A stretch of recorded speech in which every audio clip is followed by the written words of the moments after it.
Compré una casa en secreto hasta que vi a mi madre, Carmen, mostrándola y ofreciéndosela a mi hermano Diego y a su esposa, Sofía, diciendo que ellos la necesitaban más. Nunca planeé mantenerlo en secreto, pero cuando nadie pregunta sobre tu vida, el silencio se vuelve un hábito. Así comenzó todo, con silencio.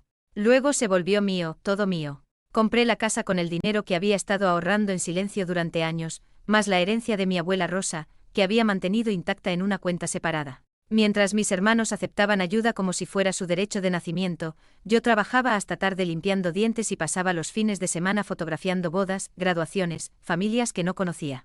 Me las arreglaba con poco.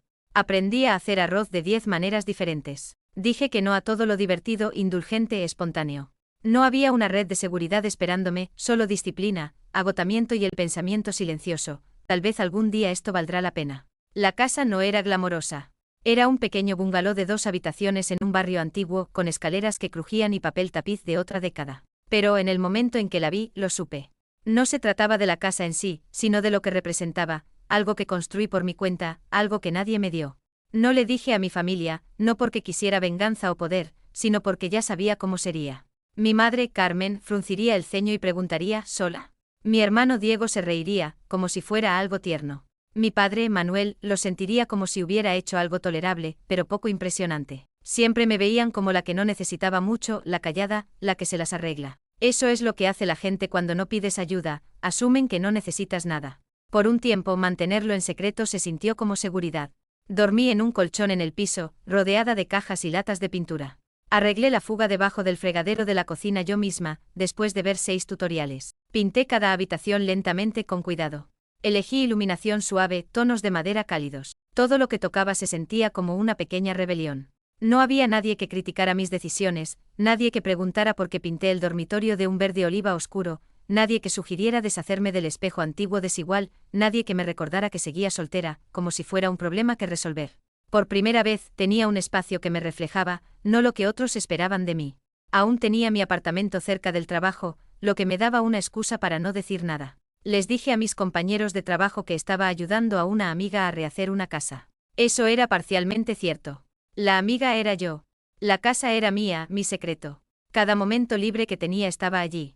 Incluso cuando no estaba pintando o arreglando algo, me sentaba en los escalones traseros con té y observaba caer las hojas, dejando que la quietud me recordara que no había fallado. No, realmente había sobrevivido. Lo había logrado, y aunque nadie aplaudiera por mí, podía aplaudir por mí misma. Cuando mi arrendador mencionó robos en el vecindario, decidí instalar un sistema de seguridad básico con cámaras alrededor de la propiedad. No era paranoia, solo protección práctica para mi inversión. Me dije a mí misma que tal vez algún día los invitaría a todos. Organizaría una cena, revelaría todo, dejaría que su sorpresa llenara el espacio. Tal vez me verían diferente, tal vez no, pero al menos podría decir, hice esto. Ese día nunca llegó. Pasaron 6 semanas. Continué trabajando en ambos empleos, equilibrando mi apartamento y mi casa como vidas paralelas. Mi madre, Carmen, llamaba ocasionalmente, usualmente para hablar sobre el último movimiento comercial de Diego o el drama de mi hermana Lucía. Cuando preguntaba dónde había estado últimamente, yo decía, ocupada con el trabajo. Ella no preguntaba en qué más estaba ocupada. Seguí esperando un momento que se sintiera correcto, pero nunca apareció. Luego, un jueves gris, todo cambió. Era una tarde normal. Acababa de terminar con un paciente, un adolescente que apenas hablaba, y estaba revisando los gráficos de esterilización en la oficina trasera cuando mi teléfono vibró. Miré hacia abajo, esperando un recordatorio del calendario, movimiento detectado. Puerta principal. Me detuve. Toqué la alerta. El vídeo se abrió. Fruncí el ceño. Mi madre, Carmen, estaba en mi puerta principal con una llave. No estaba sola. Sofía, la esposa de Diego, estaba detrás de ella, sosteniendo una bolsa de compras reutilizable, y detrás de ellas, una tercera mujer, alguien que no reconocía, rubia, vestida de manera casual profesional, sosteniendo una carpeta. Observé paralizada. Mi madre abrió la puerta como si lo hubiera hecho 100 veces. Entraron riendo, charlando. La desconocida se dio la vuelta y dijo algo que no pude entender, y Carmen gesticuló grandiosamente hacia la sala de estar. Me tomó un minuto completo darme cuenta de lo que estaba pasando. Ella les estaba dando un tour de mi casa con mi llave sin mi permiso. Mi pecho se tensó, mi piel se erizó. De repente recordé, hace 3 semanas, cuando tenía gripe y no podía manejar hasta urgencias, había llamado a Carmen. Ella me llevó, se quedó mientras me trataban, luego me llevó a casa al apartamento. Estaba tan confundida por la fiebre que cuando se ofreció a tomar las llaves de mi casa, por si necesitas que recoja algo, apenas registré habérselas entregado. Nunca le pedí que me las devolviera. Bajé el volumen y observé el vídeo, tartamudeando ligeramente mientras se movían de habitación en habitación. Mi casa, mis paredes, mis muebles, mi refugio, habían entrado como si les perteneciera. Seguí observando. Caminaron por el pasillo como si estuvieran comprando. La voz de Carmen flotó a través del audio. La luz natural en esta habitación es encantadora por las mañanas. Abrió las cortinas que había dobladillado la semana pasada. Sofía asintió, murmuró algo. La desconocida, que ahora me di cuenta que tenía que ser una agente de bienes raíces, anotó notas en un portapapeles. Se detuvieron en la cocina. Mi cocina. Yo había lijado y teñido esos gabinetes yo misma, reemplazando las perillas una por una después del trabajo, eligiendo un acabado de latón cálido porque me recordaba al pequeño restaurante donde solía comer panqueques después de turnos largos. Carmen se apoyó contra el mostrador, completamente cómoda, señalando los pisos de madera original, como si ella hubiera pagado por ellos. Mientras más observaba, más fría me sentía. No grité, no chillé, no llamé a nadie. Solo miré mi teléfono, respirando por la nariz, tratando de no temblar. Cuando llegaron al segundo dormitorio, el que planeaba convertir en un pequeño estudio para edición de fotos, la agente gesticuló hacia las paredes, hablando claramente, con una capa fresca de pintura y tal vez persianas actualizadas, esto podría ser un cuarto de bebé perfecto. Cuarto de bebé. Esa palabra golpeó como una bofetada. Terminé la transmisión. Mi mano se quedó apretada alrededor del teléfono mucho después de que la pantalla se oscureciera. De vuelta en la clínica, las luces fluorescentes zumbaban. Alguien gritó mi nombre, Valeria, desde el escritorio de recepción. No respondí. Estaba sentada, erguida, perfectamente quieta, pero todo dentro de mí se había volcado de lado. Le dije a mi jefe que tenía migraña. No sé cómo llegué al estacionamiento sin desmoronarme. Me senté en mi carro, motor apagado, puños descansando contra el volante, sintiendo el tipo de quietud que viene justo antes de una tormenta. No la rabia dramática y cinematográfica que pensé que se vería la traición. Solo una devastación silenciosa. Ni siquiera pensaron en preguntar, ni Carmen, ni Diego, ni Sofía. La idea de que alguien hubiera entrado a mi espacio, que alguien hubiera caminado por mis pisos, abierto mis cajones, respirado el aroma de mi jabón sin permiso, hizo que mi piel se sintiera extraña. Para cuando llegué allí, se habían ido. Todo se veía exactamente como lo había dejado, pero no se sentía igual. Me quedé en la entrada, mirando el tapete gastado, preguntándome cuánto tiempo habían estado planeando esto. Cuántas veces había planeado regresar. Había estado esperando el momento correcto para decirme su plan. Revisé cada habitación una por una, como si estuviera buscando pruebas, un cojín fuera de lugar, un cajón ligeramente abierto, un vaso faltante. Nada estaba obviamente alterado, pero todo se sentía tocado, violado, como si alguien hubiera estado pretendiendo ser yo mientras no estaba mirando. En la sala de estar, noté algo en la consola junto a la ventana, un pedazo de papel doblado pulcramente por la mitad. Lo recogí. Era la letra de Carmen inclinada, decidida, escrita con pluma azul en el reverso de un recibo de tienda de abarrotes. Este lugar es demasiado grande para ti. Piensa en lo que es realmente práctico. Lo entenderás algún día. Sin saludo, sin firma, sin disculpa, solo eso. Mi garganta se tensó. Me quedé allí con la nota en mi mano, y me di cuenta de que ella no lo veía como mío. Ninguno de ellos lo hacía. A sus ojos solo estaba tomando prestado tiempo, aferrándome a algo hasta que alguien más merecedor, alguien con esposo, tal vez un bebé, pudiera hacerse cargo. Dormí en mi apartamento esa noche, no porque estuviera más cerca del trabajo, sino porque no podía soportar estar dentro de paredes que habían sido traspasadas. La mañana siguiente me salté mi turno habitual en la clínica y manejé directo a la casa. Estacioné al otro lado de la calle, observando. No sé qué esperaba, alguien saliendo con una bolsa de lona, un letrero en el césped. No pasó nada, solo silencio. Le mandé un mensaje a Carmen, solo 4 palabras: necesito que me devuelvas mi llave. Ella respondió 20 minutos después: aún la tengo de cuando estabas enferma. No deberías estar allá afuera sola tanto tiempo. Solo nos preocupamos por ti. Nos preocupamos por ti. No respondí. No pude. Me senté en el piso, piernas dobladas contra mi pecho, y miré la pared en blanco que aún no había decidido cómo decorar. Habían sido tantos momentos en los que había querido compartir con alguien. Lo orgullosa que me sentí la primera vez que arreglé una llave que goteaba, lo cálida que se veía la cocina al atardecer, lo suave que era el dormitorio cuando llovía. Pero no así, no como una transacción, no como un regalo para ser reasignado. Más tarde esa noche, revisé el historial de la cámara. Había otra entrada que no había visto de solo 4 días antes: Carmen, sola, caminando por ahí con una cinta métrica. Mi hogar había sido una sala de exhibición, un secreto que ella usó para su propia historia. Tal vez pensó que no me daría cuenta, o tal vez contaba con que no dijera nada, como siempre. Pero ya no estaba callada. No esperé mucho. La mañana siguiente me senté en la mesa de la cocina de mi apartamento con la nota aún doblada en mi bolsillo. Mi teléfono estaba en altavoz, la pantalla iluminada con el nombre de Carmen. Sonó 2 veces antes de que respondiera. «Te levantaste temprano», dijo su voz ligera, como si estuviéramos eligiendo un lugar para almorzar. «Vi las grabaciones de la cámara», dije sin emoción. Hubo una pausa, no larga, solo lo suficiente para que decidiera cómo lo manejaría.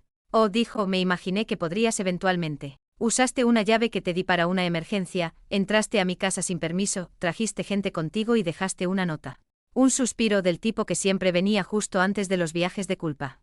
«Estás haciendo esto más grande de lo que es». «No, tú lo hiciste más grande en el segundo en que entraste. Solo fui porque Diego y Sofía están pasando por un momento difícil. Pensé que podría ayudar ver qué hay por ahí. Y ese lugar es encantador, pero es demasiado para una sola persona, ¿no crees?». Ahí estaba la tesis, la oración que resumía cada desprecio sutil que había tragado durante años. «No es demasiado para mí», dije. «Yo la compré, me la gané. Vivo ahí». Otra pausa. Me la imaginé sentada en su mostrador de cocina, probablemente aún en bata, café medio terminado, sin entender por qué estaba molesta o pretendiendo no entenderlo. «Sé que trabajaste duro», dijo, como si me estuviera dando palmaditas en la cabeza a través del teléfono. «Pero no se trata solo de eso. Las casas están hechas para familias. Es mucho espacio, mucha responsabilidad. Ni siquiera estás ahí tiempo completo. Y con tu horario». La interrumpí. «No puedes decidir lo que puedo manejar». «No estoy decidiendo, estoy preocupándome». «No estás controlando». Inhaló bruscamente, claramente ofendida. «No me hables así. Entonces deja de tratarme como si tuviera 10 años». Se rió pero fue tenso, defensivo. «Soy tu madre. Siempre me importará lo que es mejor para ti. Importarte no involucra colarse en la casa de alguien y mostrársela a un agente de bienes raíces. Ella no es agente, es una amiga, trabaja en escenificación, solo quería una opinión». «Querías una opinión sobre cómo regalar algo que no te pertenece». Solo estaba mirando. No se decidió nada. «Te estás perdiendo el punto», dije, mi voz subiendo. «No deberías haber estado ahí para nada». «Ella está embarazada», dijo Carmen, como si eso excusara todo. Parpadeé. «¿Qué?». «Sofía, la esposa de Diego. No le han dicho a nadie todavía». «No debería haberlo dicho, pero están desesperados. Su apartamento está apretado, y su negocio no va bien». Me quedé mirando la pared, tratando de procesar el peso de lo que acababa de dejar caer como si fuera conversación del clima. «Entonces entraste a mi casa e imaginaste un futuro donde simplemente la entrego». «No se trata de quitarte nada». «Entonces, ¿de qué se trata?». Se quedó callada y luego, suavemente, «estás sola. No tienes pareja, no tienes hijos, trabajas demasiado. Pensé que tal vez verías que esto no es práctico a largo plazo, que no tiene que ser tuyo para siempre». Presioné mi pulgar contra la esquina de la mesa, tranquilizándome. «Déjame decir esto claramente», dije. «Esa casa es mía. Yo la pagué. Cada clavo, cada azulejo, cada pedacito de pintura descascarada no es temporal, no es de transición, no está esperando a ser entregada a alguien que crees que la merece más». «Estás siendo dramática». «No, estoy siendo firme. Estás tirando a la basura a tu familia por una casa». «No», dije, «tú estás amenazando con tirarme a mí porque finalmente reclamé algo propio». La línea se silenció por varios segundos, luego habló, bajo y cortante. «Siempre ha sido difícil». Casi me reí. «No, siempre he estado callada». «Eso es diferente. Espero que puedas vivir con esta decisión». «He estado viviendo con tus decisiones toda mi vida. Creo que estaré bien». Colgué antes de que pudiera responder. Mis manos temblaban, pero me sentía extrañamente calmada, el tipo de calma que solo viene después de una tormenta que no iniciaste, pero terminaste. Esperé una explosión después, mensajes, llamadas, acusaciones, pero no hubo nada. Pasaron horas, luego un día, luego 2. Ni siquiera Diego se contactó. Por un momento me pregunté si había ido demasiado lejos, si debería haber sido más suave. Pero luego me imaginé a Carmen parada en mi pasillo con una desconocida, sonriendo como si fuera dueña del lugar, como si yo fuera solo alguien que se interponía en el camino. No, esa puerta necesitaba ser cerrada. Esta vez por mí. Reservé al cerrajero la mañana siguiente. No hubo vacilación, no hubo dudas. Ni siquiera esperé al fin de semana. Llamé desde la parte de atrás de la clínica dental durante el almuerzo, masticando una barra de proteína mientras sostenía el teléfono entre mi hombro y mejilla. La mujer al teléfono dijo que podía tener a alguien ahí para el mediodía del día siguiente. Le dije que me tomaría el día libre del trabajo. Fue la llamada más satisfactoria que había hecho en meses. Llegué temprano. El cerrajero era un hombre con manos callosas y una voz como gravilla. No hizo preguntas, solo asintió cuando dije, cambio completo. todas las cerraduras exteriores. Lo observé trabajar parada a pocos pies de distancia, como si fuera un procedimiento médico, como si mantenerme cerca pudiera hacer que se sintiera más definitivo, más mío. Cuando me entregó las llaves nuevas, las sostuvo como algo sagrado. ¿Solo usted con copias?, preguntó. Sí, dije, solo yo. Esa noche dormí en la casa otra vez, colchón en el piso, rodeada de sombras suaves y silencio. Pero esta vez la quietud no se sintió tan vulnerable, se sintió ganada. No supe de nadie durante 4 días. Sin mensajes de texto, sin correos de voz, sin disculpas incómodas disfrazadas de revisiones, solo la ausencia que aparentemente había desencadenado al atreverme a decir no. Dolía. Por supuesto que dolía. Pero, debajo del dolor, había algo sólido. Por una vez, el silencio se sintió como mío. Al 5.º día, un carro se estacionó en la entrada. Estaba en la cocina, desempacando víveres, escuchando un podcast sobre robo de arte. Cuando llegó la notificación, movimiento detectado. Entrada, dejé la bolsa de espinacas y caminé lentamente hacia la ventana. Era Carmen. No tocó inmediatamente. Primero se quedó parada en el pórtico mirando la puerta principal, como si esperara que se abriera sola. Su bolso colgaba de un hombro, su boca apretada en esa expresión neutral que usaba cuando estaba conteniendo una lección. Luego intentó girar la manija. Cuando no se movió, su cara cambió. Tocó una vez fuerte, luego otra vez más fuerte. Me acerqué hacia la puerta, corazón latiendo fuerte. No la abrí. Hablé a través de la madera. Ya no tienes llave. Una pausa. Me lo imaginé, dijo. Su voz estaba plana y legible. Esperé. Solo quería hablar. Estamos hablando. A través del pequeño panel de vidrio junto a la puerta, la vi cambiar su peso. Se veía más pequeña de alguna manera, menos segura. Tal vez era la barrera, o tal vez era la primera vez que me rehusé a hacerlo fácil. Sé que estás enojada, dijo. No estoy enojada. Ya terminé de estar callada. Otro silencio. Solo quería ayudar. No querías control. Eso no es justo. No está abierto a debate. Pude escucharla inhalar, luego hablar con ese tono cuidadosamente controlado que usaba durante reuniones de padres de familia y citas médicas. Diego y Sofía están pasando por algo difícil. No conoces toda la situación. Y nunca la conoceré si la gente sigue tomando decisiones a mis espaldas. Se acercó más. Vi su mano flotar sobre el marco de la puerta, como si quisiera tocarlo. Te crié para ser práctica. No, dije, me criaste para ser útil, para adaptarme, para esperar menos. La practicidad era solo la excusa. Eso no es cierto. Entonces, ¿por qué es tan difícil para ti dejarme tener algo? ¿Por qué te molesta que sea dueña de este lugar? ¿Que esté bien sin ayuda? ¿Que no necesitara permiso? Su voz se quebró solo ligeramente, porque no quiero que termines sola. Me reí cortante y seco. Ya te aseguraste de eso. No lo dije para lastimarla, lo dije porque era verdad. Cada cena familiar donde mis logros fueron pasados por alto, cada vez que la crisis de alguien más se volvió más importante que mi progreso, cada suposición de que no necesitaba ayuda porque no me estaba desmoronando lo suficientemente fuerte. Presionó su mano contra la puerta. ¿Crees que no te veo? Pero sí te veo, demasiado tarde. Pasó un largo momento, luego dijo, esto es un error. Te vas a arrepentir de alejar a la gente. No, dije suavemente. De lo que me arrepiento es de haberte dejado entrar. Me alejé de la puerta. No esperé una respuesta. Un minuto después, escuché el carro salir de la entrada. No lloré. No temblé. Terminé de guardar los víveres, me senté en la mesa de la cocina y dejé que la quietud llenara el espacio otra vez, solo que esta vez estaba protegida. Era mía. El silencio se extendió más de lo que pensé que lo haría.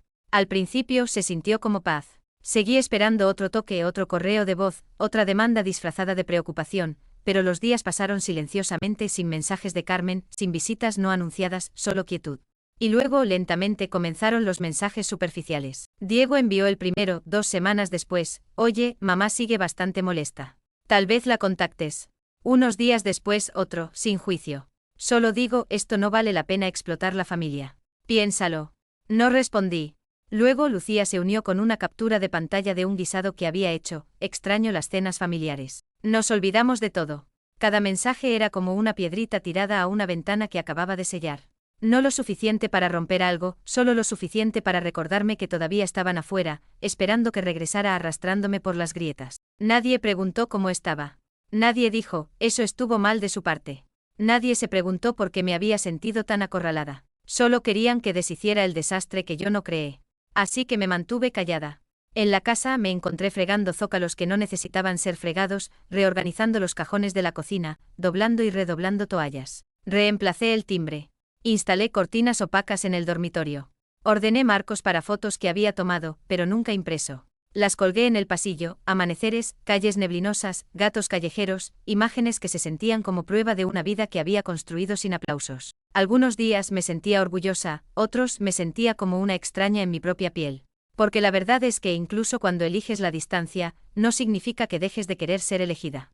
Aún me despertaba pensando que debería revisar mi teléfono por algún mensaje real, un reconocimiento, una señal de que alguien en esa casa recordara quién era yo fuera del papel que siempre había jugado. Pero todo lo que obtuve fueron recordatorios educados de volver a la línea. Mis días estaban llenos: trabajo en la clínica, editando fotos hasta tarde, mandados, proyectos de la casa. Pero la quietud entre medias se sentía más aguda ahora. Nunca había sido alguien que necesitara multitudes. Me gustaba la quietud, pero esta quietud no era suave.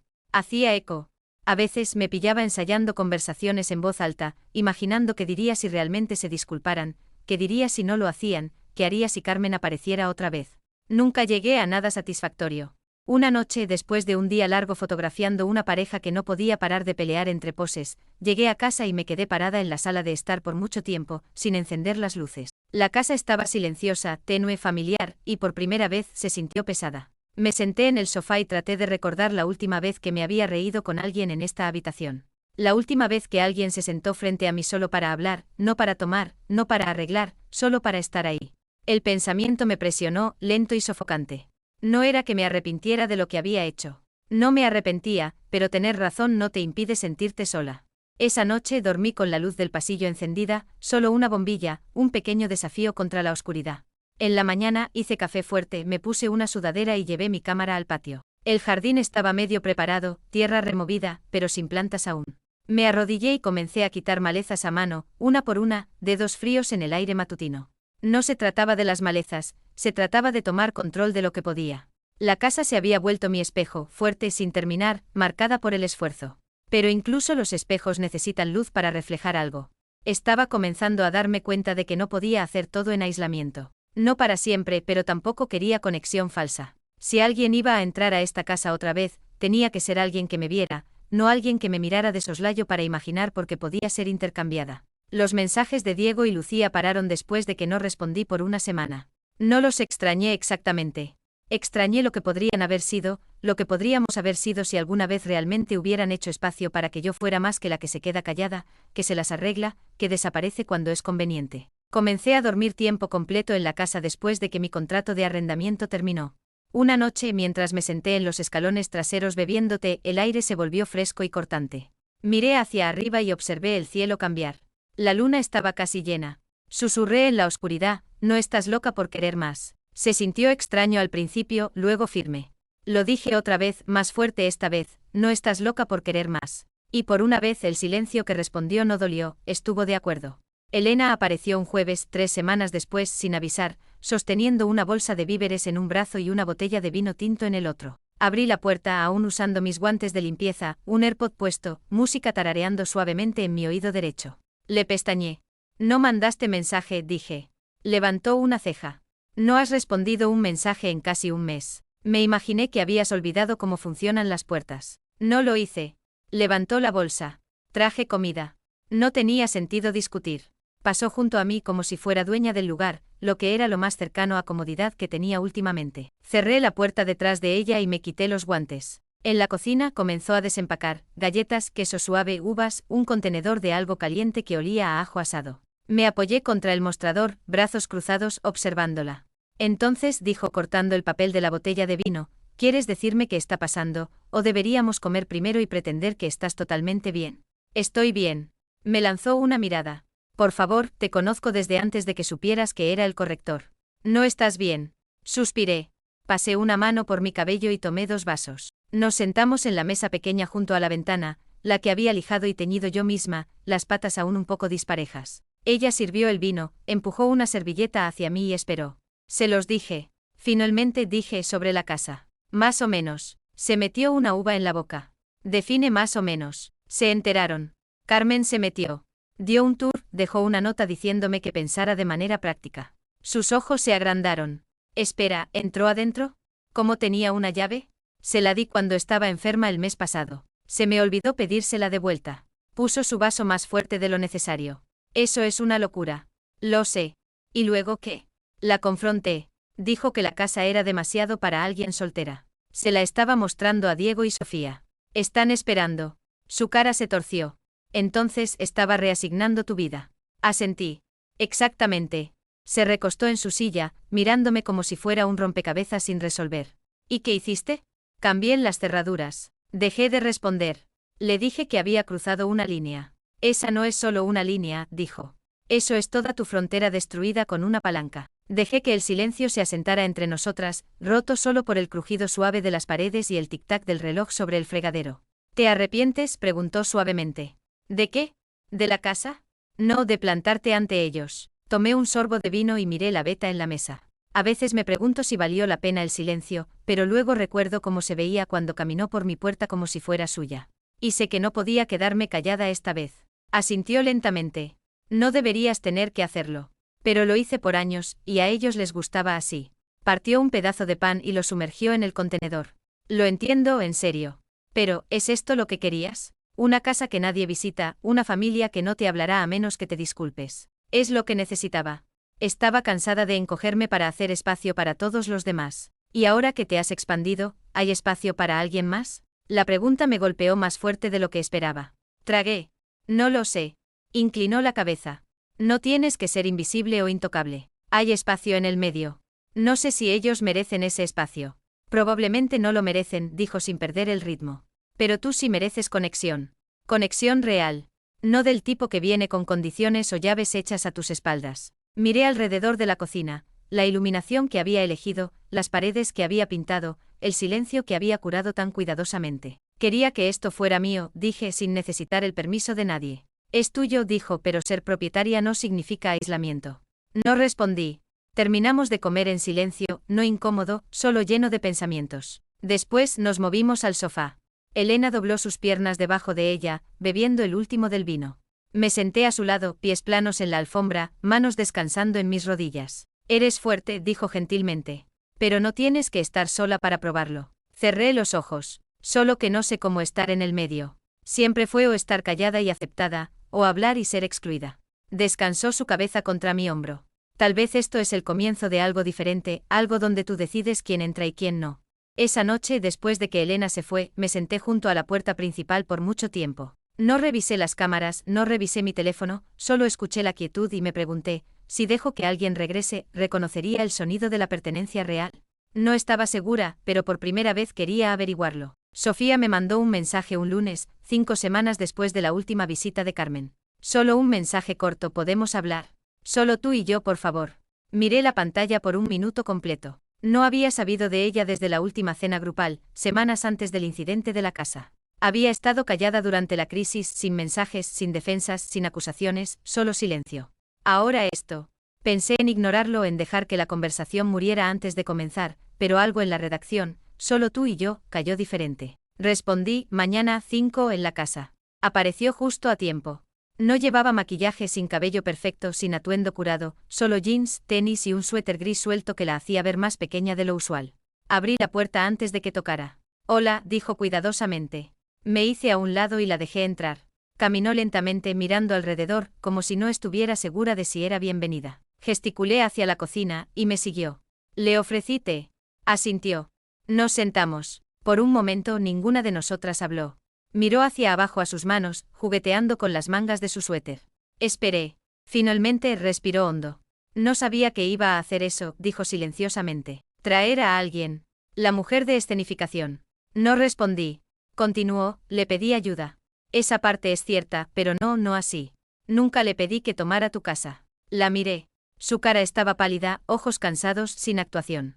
Solo cruda. Le pediste ayuda para que, dije. Vaciló, luego se inclinó hacia adelante, codos en la mesa.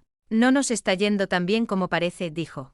El negocio de Diego no es estable. Tomó algunos clientes que no pagaron. Hemos estado atrasados en la renta por meses. Parpadeé. Se acomodó el cabello detrás de una oreja. No quería pedirle a nadie. Él no lo haría. Su orgullo. Sí, dije, más amargamente de lo que pretendía. Eso suena familiar. Pensé que tal vez ella podría confirmar algo o ayudarnos a refinanciar, pero en su lugar, comenzó a impulsar esta idea sobre tu lugar, sobre cómo era demasiada casa para ti, sobre cómo sería más útil para una familia. Esa palabra otra vez. Hizo que sonara como si no te importara, añadió suavemente. Me burlé, por supuesto que lo hizo. No sabía que había tomado tu llave. No sabía que la estaba mostrando como si ya estuviera decidido. Me recosté en mi silla, presionando las yemas de los dedos juntas para mantener mi voz nivelada. Entonces, ¿estás diciendo que fue su idea? Estoy diciendo que se salió de control, y yo no lo detuve. Esa admisión tenía peso. Nos sentamos en silencio. El té se enfrió. Quería venir antes, dijo, pero no sabía qué decir. No quería mentir, y no quería defender lo que hizo. Pero tampoco podía dejar que pensaras que yo estaba bien con eso. ¿Lo estabas?, pregunté. Sus ojos se encontraron con los míos. No. Estudié su cara. Pensé en todos los años que la había visto deslizarse en la familia como una pieza de rompecabezas, como Carmen la elogiaba, como Diego siempre era el brillante. Había pasado años asumiendo que vivían en un mundo de respuestas limpias y decisiones fáciles. Y ahora aquí estaba, frágil, desordenada, humana. ¿Por qué no me preguntaste directamente?, pregunté. Dio una sonrisa débil, porque asumí que dirías que no. Probablemente lo habría hecho. Lo sé. Ambas nos reímos, solo una vez, un aliento corto y sorprendido de ironía. No estoy enojada contigo, dije después de una pausa. Pero no voy a pretender que no dolió. No espero que lo hagas, dijo. Solo quería dejar de pretender que todo estaba bien.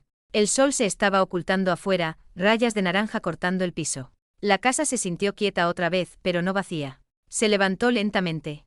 No regresaré a menos que me invites. Lo digo en serio. Asentí. En la puerta se dio la vuelta. Él está avergonzado, dijo. No lo dirá. Pero lo está sobre el negocio, sobre no poder proveer de la manera que pensó que podría. Abrí la puerta para ella. Entiendo la vergüenza, dije. Pero no justifica lo que pasó. No estuvo de acuerdo. No lo hace. Salió afuera, luego se detuvo. Para lo que vale, dijo, tu casa es hermosa. Esta vez le creí y cuando cerré la puerta, no se sintió como si la estuviera excluyendo. Se sintió como si estuviera cerrando algo que finalmente tenía un final. Esa noche no pude dormir. La casa estaba silenciosa, pero no de la manera tranquilizadora que había llegado a amar. Se sintió tensa, como si las paredes estuvieran conteniendo la respiración. Mi conversación con Sofía siguió haciendo eco, su voz suave, sus ojos evitando los míos, la manera en que dijo, él está avergonzado. Me senté en el sofá mucho después de medianoche, bebiendo té frío y pensando en Diego.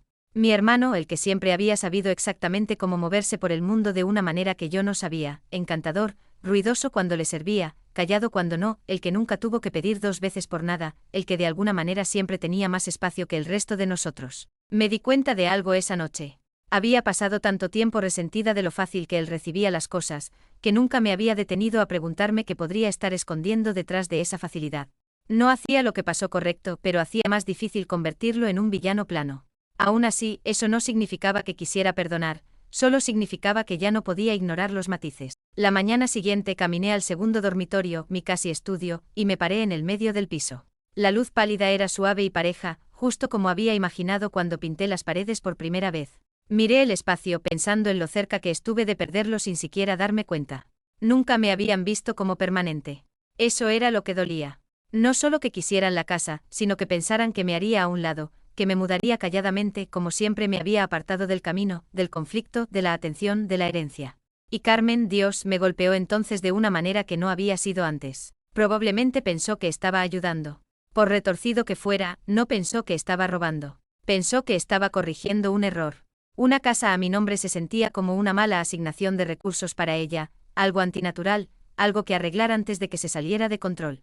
Me senté en el piso y me recosté contra la pared, rodillas dobladas, frente descansando en mis brazos. Esta era la parte de la que nadie habla cuando dicen que las fronteras empoderan, la parte donde finalmente obtienes lo que quieres y luego te das cuenta de cuánto perdiste en el camino. La casa estaba segura. Ahora la había asegurado. La había cerrado con llave, pero no me había preparado para el vacío que vino después de reclamarla. Los siguientes días pasaron lentamente. Mis rutinas se mantuvieron intactas, trabajo, ediciones, mandados, proyectos, pero me moví a través de ellas como si alguien más estuviera dirigiendo. No triste exactamente, pero desconectada. La idea vino silenciosamente en el medio de un martes. Estaba enjuagando platos cuando me golpeó. No un rayo, no una epifanía grandiosa, solo un pensamiento silencioso y mesurado. ¿Qué tal si los invito aquí? No para rendirme, no para suavizar las cosas, sino para establecer los términos, mis términos. La casa se había vuelto un símbolo de todo por lo que había luchado, autonomía, respeto, espacio. Y aún así, había pasado las últimas semanas defendiéndola desde detrás de puertas cerradas. No la había abierto con orgullo. Me había escondido en ella, protegido. Pero tal vez era hora de reclamarla de otra manera. No quería reconciliarme por el bien de la actuación. No quería escuchar excusas disfrazadas de afecto. Quería honestidad, claridad, tal vez incluso el comienzo de algo diferente, o tal vez solo cierre. Esa noche redacté el mensaje simple, sin teatralidad: estoy haciendo cena este domingo en la casa. Si quieren venir, están invitados. Vengan como son. Se lo envié a Carmen, Diego, Lucía y, para mi propia sorpresa, también a Manuel. Luego puse mi teléfono boca abajo y me rehusé a obsesionarme con sus respuestas. No tomó mucho tiempo. Diego fue el primero: ahí estaremos. Luego Lucía: ¿tú cocinando? ¿Puedo traer postre? Incluso Manuel respondió con un pulgar arriba. Esa era su versión de disponibilidad emocional. Carmen no respondió de inmediato. No lo esperaba, pero tarde al día siguiente envió: está bien, gracias. Sin emoji, sin elaboración. Fue suficiente. Pasé el sábado preparándome, no obsesivamente, solo intencionalmente. Hice una lista de compras, limpié el desorden del pasillo, limpié las ventanas, puse la mesa con platos desiguales y servilletas de tela que había encontrado en una tienda de segunda mano. Sin centros de mesa, sin sonrisas falsas, solo comida y espacio. Cociné lentamente el domingo: vegetales asados, pollo al horno con hierbas. Una olla de lentejas sirvió a fuego lento en la estufa, caliente y rica, con ajo y tomillo. Hice ensalada con hinojo rallado porque me gustó cómo se veía en el tazón, no para ellos, para mí.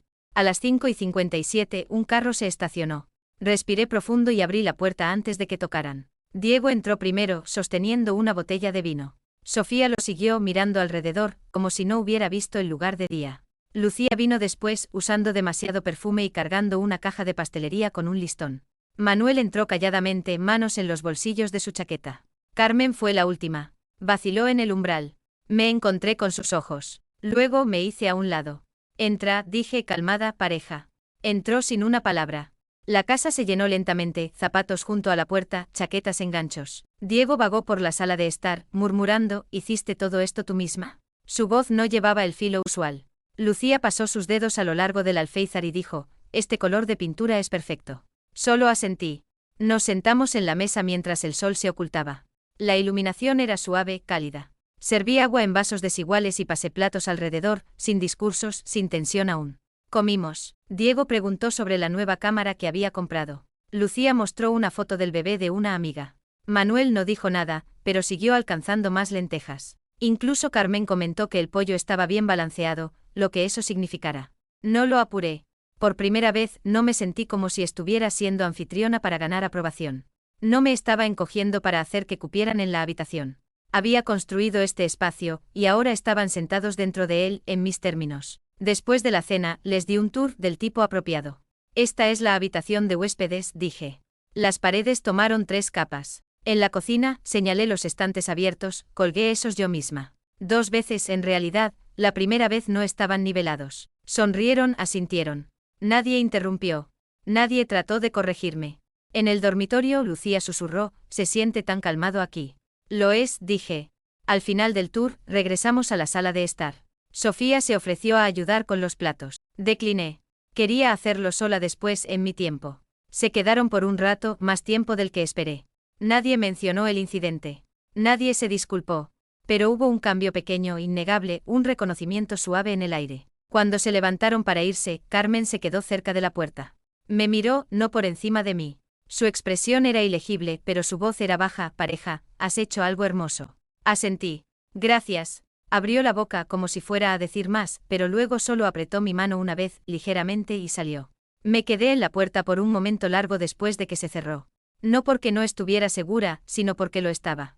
Habían venido, habían visto, y yo había permanecido completa. Después de que todos se fueron, limpié la cocina lentamente, metódicamente. Los platos tintinearon suavemente en el fregadero. El vino sobrante se quedó abierto en el mostrador, capturando la última luz de la ventana. No había sido perfecto. Nadie se había arrodillado disculpándose. Nadie había dado el discurso que a veces había imaginado, el que reconocía cada momento en que había sido pasada por alto, cada suposición que habían hecho sobre mi silencio. Pero algo había cambiado. Por primera vez habían sido huéspedes en mi espacio, en lugar de que yo fuera una visitante en el suyo. Habían preguntado sobre mis decisiones, en lugar de cuestionarlas. Habían visto lo que había construido, en lugar de enfocarse en lo que pensaban que me faltaba. Era un comienzo, tal vez no el que había soñado, pero uno con el que podía trabajar. La casa se sintió diferente después, aún mía, pero ya no defensiva, como si hubiera exhalado. Durante las siguientes semanas, los mensajes comenzaron otra vez, pero eran diferentes. Lucía envió una foto de un atardecer desde el balcón de su apartamento. Me hizo pensar en la iluminación de tu comedor. Diego reenvió un artículo sobre tendencias de fotografía de pequeños negocios. Pensé que esto podría interesarte. Incluso Carmen mandó un mensaje una vez. ¿Cómo va el jardín? Gestos pequeños, nada dramático pero consistentes, de una manera que se sintió intencional más que obligatoria. No respondí a cada mensaje inmediatamente. No estaba actuando gratitud o apresurándome a reconstruir lo que se había roto, pero tampoco los ignoré. Estaba aprendiendo algo nuevo, que podía participar sin desaparecer, que podía establecer fronteras sin construir muros, que la familia podía ser algo en lo que participara, en lugar de algo que me pasara. Tomaría tiempo, tal vez mucho tiempo. La confianza no se reconstruye de la noche a la mañana, y los patrones que tomaron años en formarse no se disuelven con una sola cena. Pero por primera vez en mi vida, sentí que tenía una opción en cómo continuaba esta historia, y esa opción era mía para tomar, en mis términos, en mi casa, donde pertenecía. Suscríbete para más historias diarias.